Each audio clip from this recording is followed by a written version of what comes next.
Indians have failed us in parliament. Let the white man lead us. What's going on here? Vanakkam, namaskaram, namaste, salam, sawana, salutation. So this was a response from one Kiran Ramdani of Fine Lines Panel and Paint. He was responding to my post about Pit Kunawal, where I lamented the fact that many Charos are still seeing the white man as the one to lead, that the white man has more value than his own people.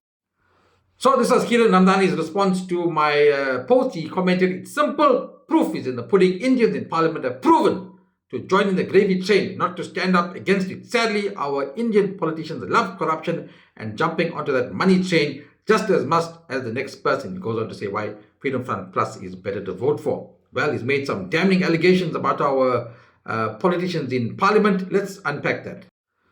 So since the dawn of democracy, 1994, 31 years into democracy, we have had no more than total of six Indians who have taken up ministerial positions. Four of them were in the period 1994 to 2008, some may call the golden period, 1994 to 2008. First up, we have Dalla Omar, served as Minister of Justice, 1994 to 1999, then Minister of Transport, 1990 to 2004, twice.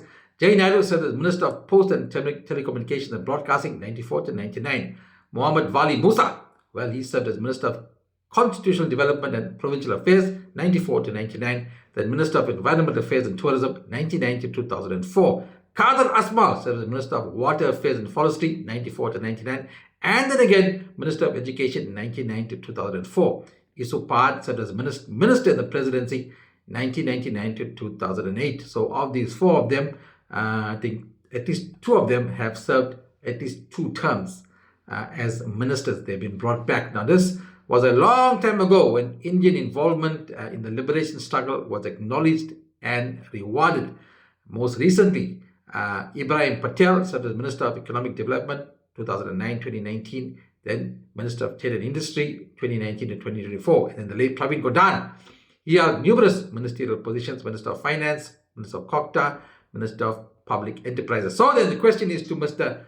Ramdani. Would you say that these Indian ministers, what do you call them, full of corruption and proving to join in the gravy train, love corruption and love joining the money train? Would you call these people out to be that way? Because according to me, these were struggle stalwarts who earned their stripes, earned their place in parliament, and I must say, served our country with dignity, honor, and respect, and did the jobs to the best of their ability. I cannot recall, maybe you can, any one of these people involved in a major scandal, corruption, tender paneering, etc. No such shadow follows them. In fact, I may be so bold to say, now more than ever, we need people of this caliber in our government. 1994 to 2008, golden years, 4 of them served as ministers for 2 terms. This country was thriving at the time. Nah? So Mr. Kiran Ramdani, I think actually the proof is in the pudding. Indian ministers do not have a history of corruption and jumping onto the gravy train.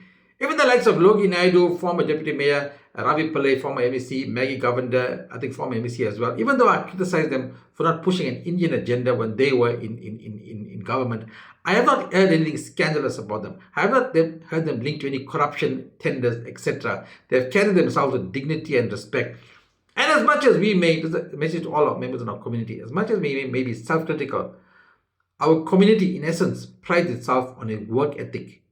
And the proof indeed is in the pudding. And then there's this guy. Well, he was never a minister. Highest he got was MEC. Not a perfect individual by no means, but he will forever be remembered as the voice for the Indian minority, who delivered more to the Indian community than all those ministers combined. Even you, Mr. Kiran Ramdani, what have you done compared to this guy? And when he died, sadly, his voice for the Indian minority died with him. But then there's this guy, whom Kiran Ramdani wants to shoot down. Thanasegaran Rubenathan Murli and the 1860 NIC Congress, emerging as the current only true voice for not only the Indian minority, but all minorities. Look, the likes of Kiran will try to shoot us down, always see the white man as superior, always see the white person as greater, always seeing somebody else as greater than his own Indian compatriots. But I'm here to tell you, we are people of substance, we are people who are academics, We have people of knowledge, we have people of influence, and we have people who can contribute massively, positively to rebuilding this country from the ground up.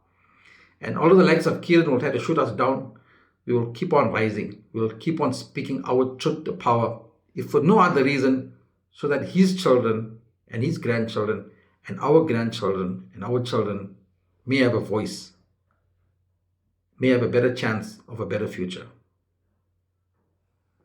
Dollar what you must, dollar what you crave, but don't dollar flop, don't dollar with the masala.